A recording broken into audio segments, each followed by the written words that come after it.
So mara ya kwanza tuliita baraza hapa kwa sababu tulikuwa na aina ya hiyo ya wizi, na mimi jirani yangu mmoja alikuwa ameibiwa, tukapeleka ripoti kwa DCI office. Wakaja wakafanya dusting, na hiyo dusting ikafanywa, tukawapea namba za wale washukiwa ambao tulikuwa tunafikiria kwamba wanaweza kuwa wanatufamia usiku, wakatupromise kwamba watashughulikia.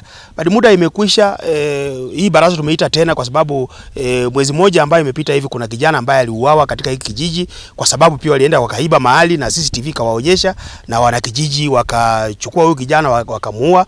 Na ofisi ya DCIO tunaona ya kwamba ni ofisi ambayo inalala kazini, kwa sababu kila wakati tunawaambia wanaamkia wanakuja kufanya vile wanafanya, lakini sasa feedback hatuwezi kupata feedback. Kwa hivyo sisi kama wakaaji wa area hii tunataka kusema ya kwamba hii ofisi inazembea kazini. Tangu mwanzo tu wa corona, the year 2021, wakati wa corona ukianza, upotovu ulianza kuingia kwa watoto wetu ambao tulikuwa tumewalea hata katika kinjia ya Kikristo. Watoto walipopata nafasi ya kukaa pamoja vikundi, watoto walisomeshana mambo ambayo hayakuwa ya kawaida. Tunaanza kuona ya kwamba watoto walijifunza kuvuta bangi, watoto walijifunza kutafuna matawi kama mbuzi. Watoto siku hizi wanaishi maisha ambayo hata sisi wazazi hatukutarajia tutafikia pale na watoto wetu.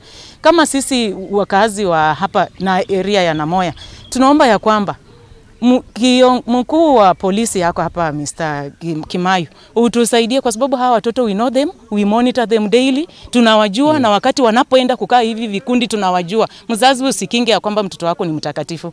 Sasa naomba wakaaji wanamwambia tuamuke, tutembelee pamoja. Hizi mikutano zikifanyika tujue watoto wetu wenye wabaya na wazuri, ambapo tujue vile tunawaelimisha. Jua watu wenye wanatuibia ni wakaaji wetu hapa, wazaleo wetu hapa, wanunuzi na wageni ni wachache. Sasa naomba tafadhali wakaaji wa hapa tukue na ile nidhamu, tujue vile tunalinda watoto wetu kwa hii kijiji. Security inaanza na sisi wenyewe. Kwa hivyo ukiona mtu ambaye anatembea area yenu ambaye sio mtu ambaye unajua ni mzuri, labda ni efiche, jaribu kutafuta wenzako, muulize huyu mtu maswali, anafanya nini kwa hii area.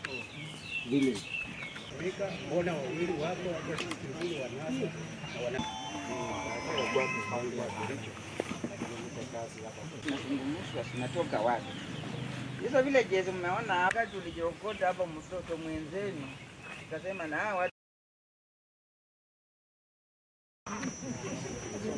natoka katika hiki. Ndio anaishi kwangu. Buni kijiji ya Namoya, naitwa Morris Juma. Umesalamia tayari? Nimesalamia. Basi.